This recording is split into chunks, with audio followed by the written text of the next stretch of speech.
I got a phone call on 28th of August 2009. It was, I think it was about 11:50, and I was up a ladder window cleaning at the time. And it was a call from the high school administration saying Jai had been taken to hospital. But at that stage she didn't mention it was serious.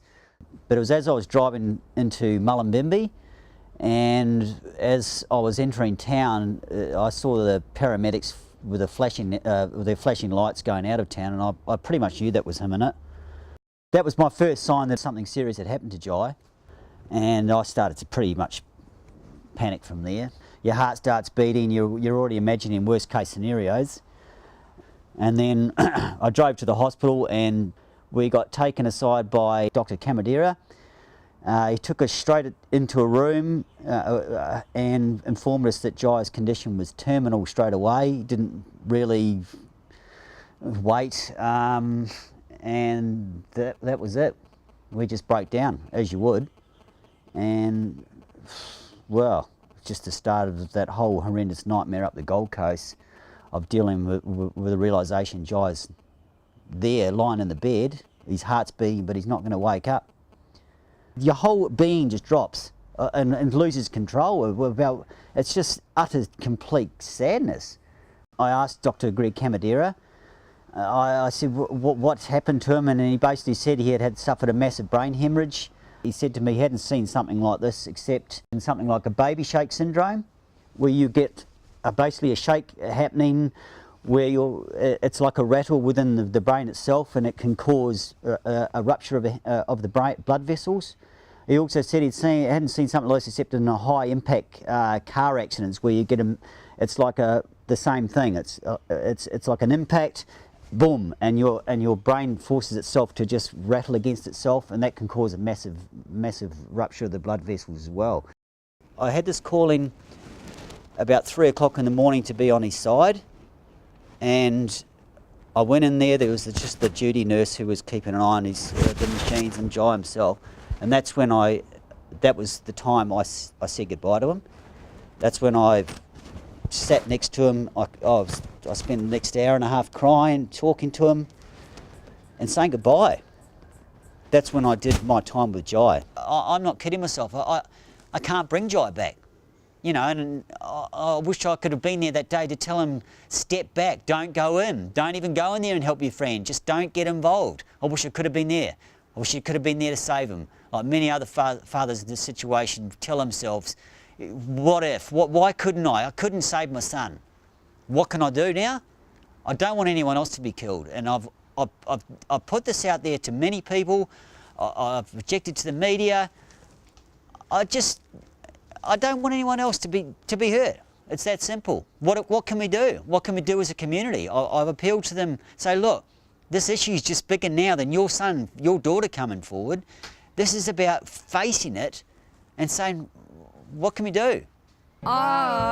Beauty. Now that the walls of Troy are tumbling down, and poor Oscar Wilde's verdict is out, and the whole diamonds up for auction. And what about Michael Jackson? And I'm smoking again in the morning,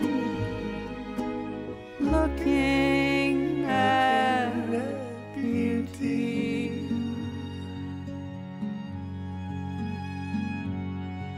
Look at me.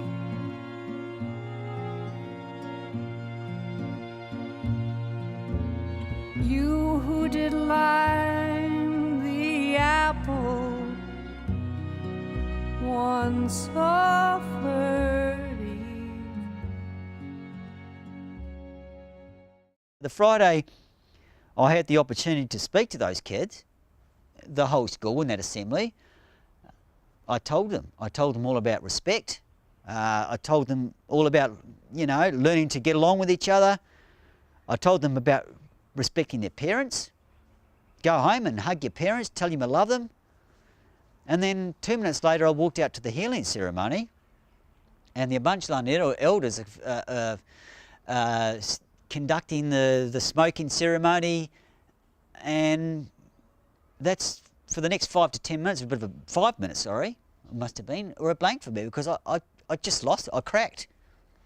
I just literally broke down, and apparently I was wailing, and I don't even have any recollection of it, because at the same time I'm trying to help organise my son's funeral and do that in a certain way, but yet behind that is I've lost my son. And I think at that moment it's all just come crashing down, and it's like, my boy, where's he gone? He's gone. And that's when I realised he was dead. And probably for me, I got the most out of the healing ceremony more than anyone. It allowed me to confront that funeral the next day and carry my son's coffin, I believe, without actually cracking up. When they were doing that smoking ceremony, nearly 1,000 children, they all had the option of either going to that ceremony or not, and most of them did. They just sat there and paid their respects to those Aboriginal elders in that school and that ceremony, and I knew then and there what those kids were capable of doing. A scene like that, where they're showing such utter respect, how difficult is it just to admit we've got some problems and to start working on it, if that is a reaction kids can have?